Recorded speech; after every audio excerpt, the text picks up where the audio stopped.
बिस्मिल्लाहिर्रहमानिर्रहीम। स्टूडेंट्स, हम last time topic discuss कर चुके हैं आरसी सीरीज सर्किट। ये टॉपिक अगर आप बुक में देखेंगे तो ये टॉपिक बुक में जिस नाम से मेंशन किया गया वो है RL and RC series circuit, लेकिन हमने इसको अलग अलग डिस्कस करना था, इसीलिए पहले हमने आरसी सीरीज सर्किट को डिस्कस किया है एज अ लॉन्ग क्वेश्चन, वो आपको प्लेलिस्ट में मिल जाएगा। उसके बाद जो हमारा नेक्स्ट टॉपिक बनता है वो है आरएल सीरीज सर्किट। लेकिन अगर आप ये आरएल सीरीज सर्किट के टॉपिक को बुक में देखेंगे तो बुक वालों ने इसको ज़्यादा एक्सप्लेन नहीं किया। हमने कोशिश की है कि इसको कुछ इस तरह एक्सप्लेन किया जाए ताकि अगर ये लॉन्ग क्वेश्चन में आता है तो आप इसको राइट कर सके। लेकिन स्टूडेंट्स याद रहे कि लास्ट टाइम यहाँ सिर्फ कैपेसिटर था, आज हमारे पास क्या है, इंडक्टर। तो तकरीबन ये टॉपिक उसी प्रीवियस टॉपिक से रिलेट करता है। तो मैं चाहूँगा कि आप पहले प्लेलिस्ट में जाके आरसी सीरीज सर्किट की वीडियो देखें, फिर उसके बाद आप आरएल सीरीज सर्किट की तरफ आएँ। तो इसको स्टार्ट करते हैं कि ये हमारे पास सर्किट डायग्राम है जिसमें एक एसी सोर्स को हमने कनेक्ट किया हुआ है इंडक्टर और रजिस्टर के साथ। इंडक्टर की जो सेल्फ इंडक्टेंस है उसको हमने एल से डिनोट किया हुआ है और जो रजिस्टर की रेजिस्टेंस है उसको हमने आर से रिप्रेजेंट किया हुआ है।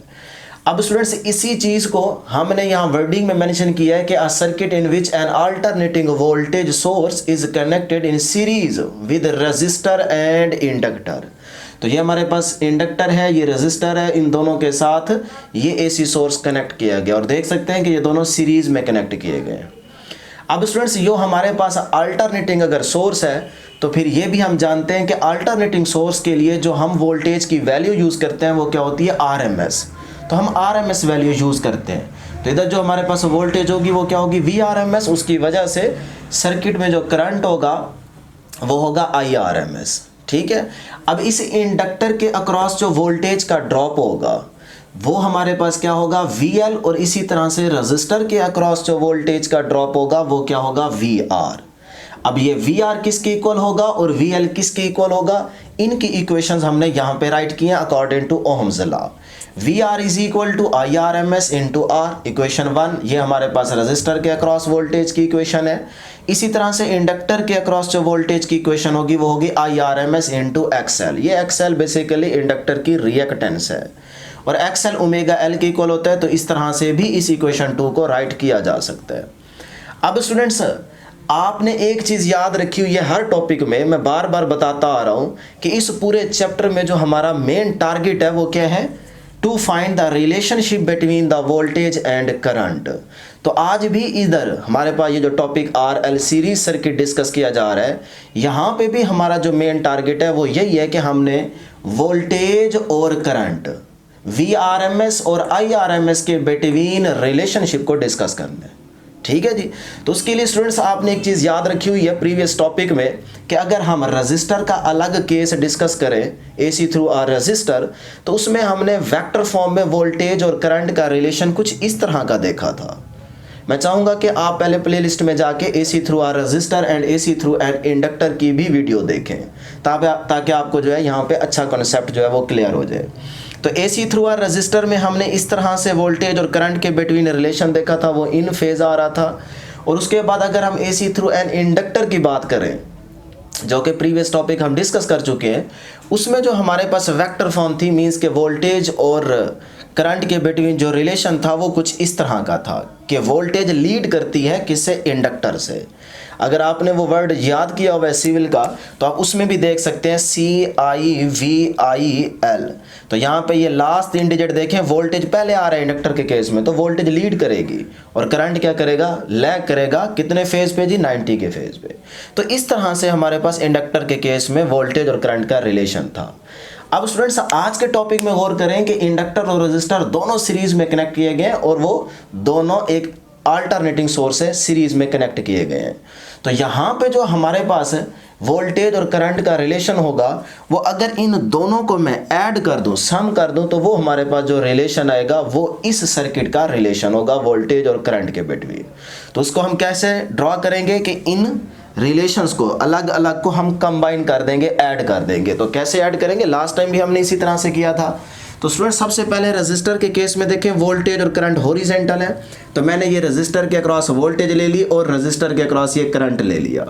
इसी तरह से अब आप इंडक्टर के केस में देखें वोल्टेज लीड कर रही है करंट से, लेकिन करंट हॉरिजॉन्टल है तो इसीलिए अब हमारा जो करंट होगा इंडक्टर के केस में वो भी हॉरिजॉन्टल होगा, तो उसको भी हमने यहाँ पे रिप्रेजेंट किया हुआ है। लेकिन वोल्टेज इंडक्टर के केस में करंट से लीड कर रही है, तो यहाँ पे देखें ये इंडक्टर के केस की वोल्टेज लीड कर रही है करंट से, तो ये हमने वोल्टेज को ड्रा कर दी है। ठीक है जी। अब स्टूडेंट्स यहाँ पे अगर ये चीज़ें ड्रा हो चुकी हैं, फिलहाल इसको भूल जाएं और इसको भूल जाएं, क्योंकि हमने कंबाइन करके डायग्राम बनाई है। अभी सिर्फ हमने इन दो डायग्राम्स को यहाँ पे कंबाइन किया है। अब स्टूडेंट्स यहाँ पे देखें VR है और यहाँ पे क्या है VL है, इधर हमारे पास क्या है IRMS। यहाँ पे गौर करें कि IRMS तो आ गया लेकिन इस साइड पे VRMS नहीं है, जबकि हमें तो रिलेशन फाइंड आउट करना है VRMS और IRMS के बिटवीन। तो IRMS ठहरा है लेकिन VRMS नहीं है, तो इसीलिए हम यहाँ पे VRMS को लेके आना चाहेंगे। अब स्टूडेंट्स कैसे लेके आएंगे देखिएगा ज़रा। अगर मैं इस वेक्टर को पैरेलल मूव करवा के यहाँ लेके आऊँ, मतलब कि इस VR के हेड पे इस वेक्टर VL की अगर मैं टेल ऐड कर दूँ तो ये इस तरह से दो ऐड हो जाएंगे। अब इन दोनों का अगर हम रिजल्टेंट फाइंड करें तो रिजल्टेंट क्या होता है, फर्स्ट की टेल से टेल और लास्ट के हेड से हेड, तो ये हमारे पास रिजल्टेंट बन जाएगा। क्यों? क्योंकि यहाँ पे ड्रॉप होने वाली वोल्टेज और यहाँ पे ड्रॉप होने वाली वोल्टेज का अगर हम सम करें तो वो इसके बराबर होगी। इसी तरह से अगर इसको और इसको हम ऐड करें, इनके वेक्टर्स को हेड टू टेल, तो हमारे पास जो रिजल्टेंट आएगा वो ये होगा, और वो क्या होगा, VRMS। अब आप इस डायग्राम में देख सकते हैं राइट ट्रायंगल में VRMS भी आ चुका है और IRMS भी आ चुका है, तो इन्हीं दो चीज़ों के बिटवीन तो हमने रिलेशन देखना है। तो ये थी हमारे पास वेक्टर फॉर्म, किस केस में जी, RL सीरीज सर्किट में। अब स्टूडेंट्स यहाँ पे आप एक लम्हे के लिए भूल जाएं कि जिस तरह से हमने लास्ट टाइम भी डिस्कस किया था कि AC थ्रू एन इंडक्टर में वोल्टेज लीड करती है, AC थ्रू कैपेसिटर के केस में करंट लीड करता है, और लास्ट टाइम जब हमने RC सीरीज सर्किट को डिस्कस किया था तो वहाँ पे हमने क्या कहा था, क्या चीज़ लीड करती है, करंट। इसी तरह से आज हमारे पास यहाँ पे देखिएगा कि अगर मैं इसको और इसको एक लम्हे के लिए छोड़ दूं तो पीछे हमारे पास ये दो वेक्टर्स बनते हैं, एक IRMS का और एक VRMS का, तो इसको मैंने अलग यहाँ पे ड्रॉ कर दिए। अब VRMS और IRMS को गौर से देखें कि क्या चीज़ लीड कर रही है, अभी भी वोल्टेज लीड कर रही है लेकिन 90 के फेज पे नहीं, कुछ एंगल थीटा पे, कुछ एंगल थीटा पे जो थीटा 0 नहीं है और ना ही 90 है, 0 और 90 के बीच में है। और हमने यहाँ पे गौर से देखा कि जो हमारे पास वोल्टेज है वो करंट से लीड कर रही है। तो लास्ट टाइम जब आप इंडक्टर का केस डिस्कस कर रहे थे तो इंडक्टर के केस में वोल्टेज लीड करती है, तो आज भी इंडक्टर यूज हो रहा है लेकिन रेजिस्टर के साथ, तब भी वोल्टेज लीड कर रही है करंट से लेकिन 90 के फेज पे नहीं, कुछ एंगल थीटा के फेज पे। ठीक है जी। तो ये बड़ा इंपॉर्टेंट MCQ है, इसको अपने याद रखने। तो मैं कह सकता हूँ कि in RL circuit voltage leads the current by some angle of theta, कि वोल्टेज लीड करती है किसी एंगल थीटा पे, किससे जी, करंट से। आप उलट भी कह सकते हैं कि करंट लैग करता है वोल्टेज से, किस एंगल पे जी, थीटा एंगल पे। अब ये थीटा क्या होगा इसको हम फाइंड आउट करते हैं, और किस तरह से करते हैं वो हम इसी राइट ट्रायंगल से फाइंड आउट करते हैं लास्ट में। लेकिन अब हम यहाँ पे इम्पीडेंस की कैलकुलेशन कर लेते हैं, क्योंकि स्टूडेंट्स यहाँ पे दो या दो से ज़्यादा अगर एलिमेंट यूज़ किया जाए सर्किट में तो जो टोटल रेजिस्टेंस होती है उसको हम इम्पीडेंस का नाम देते हैं। इसको हम डिटेल में भी डिस्कस कर चुके हैं, इम्पीडेंस की वीडियो आप देखिएगा।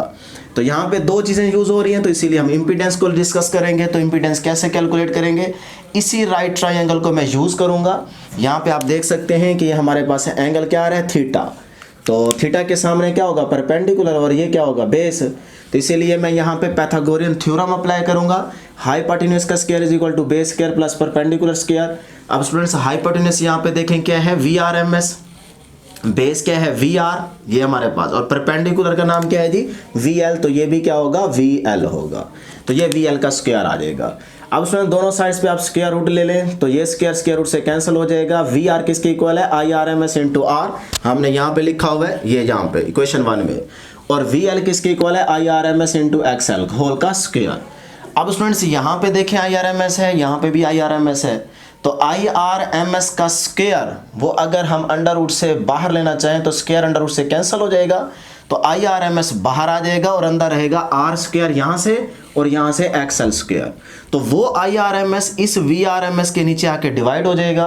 तो ये वाली जो चीज़ है स्टूडेंट्स, ये क्या बन जाएगी, इम्पीडेंस बन जाएगी।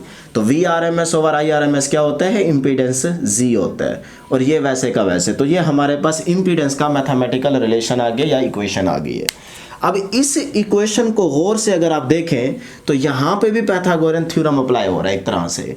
कैसे, देखें, ये हाइपोटेनस, इधर भी आप स्क्वायर ले लें, इधर भी स्क्वायर, तो स्क्वायर स्क्वायर रूट से कैंसिल हो जाएगा, तो ये हमारे पास हाइपोटेनस बन जाएगा, ये हमारे पास क्या बेस बन जाएगी, और ये परपेंडिकुलर बन जाएगा। तो इसका मतलब इस इक्वेशन को देख के मैं इम्पीडेंस की डायग्राम को ड्रा कर सकता हूँ। तो कैसे ड्रा करूँगा जी, ये देखें, ये R हमारे पास बेस है, तो बेस की तरफ हमने इसका वेक्टर बना दिया, और हमारे पास ये जो XL है ये परपेंडिकुलर है, तो ये परपेंडिकुलर आ जाएगा। तो अब इन दोनों का जो हाइपोटेनस हमारे पास क्या है, वो है Z, तो ये हमारे पास Z आ जाएगा, दोनों का रिजल्टेंट आ जाएगा। यानी कि चाहे आप यहाँ से याद रख लें, यहाँ से देख के आप इम्पीडेंस की डायग्राम बनाएं, चाहे आप इस इक्वेशन को देख के बनाएं, आपकी मर्जी है। अब स्टूडेंट्स, ये हमारे पास वो टोटल अपोजिशन है जो यहाँ सर्किट में होगी, और उसका नाम क्या है जी, इम्पीडेंस है। तो ये थी स्टूडेंट्स, और याद रहे कि ये XL आप यहाँ पे भी ड्रॉ कर सकते हैं, यहाँ पे, तो ये हमारे पास वेक्टर फॉर्म बन जाएगी, ठीक है, किसकी, इम्पीडेंस की। अब लास्ट में हमारे पास ये एंगल थीटा कितना होगा, इस एंगल को कैलकुलेट कैसे करेंगे, tan थीटा होता है परपेंडिकुलर ओवर बेस, परपेंडिकुलर यहाँ पे क्या है XL, और बेस क्या है R, तो XL ओवर R हमारे पास tan थीटा की इक्वल होगा। अगर हमें थीटा चाहिए तो tan तो जाके इन्वर्स हो जाएगा, tan inverse XL over R। तो इस तरह से आप एंगल को भी कैलकुलेट कर सकते हैं। तो ये थी स्टूडेंट्स हमारे पास आज की डिस्कशन। उम्मीद करता हूँ कि आपको ज़रूर समझ आई होगी। आज के लिए इतना ही, अल्लाह हाफिज़।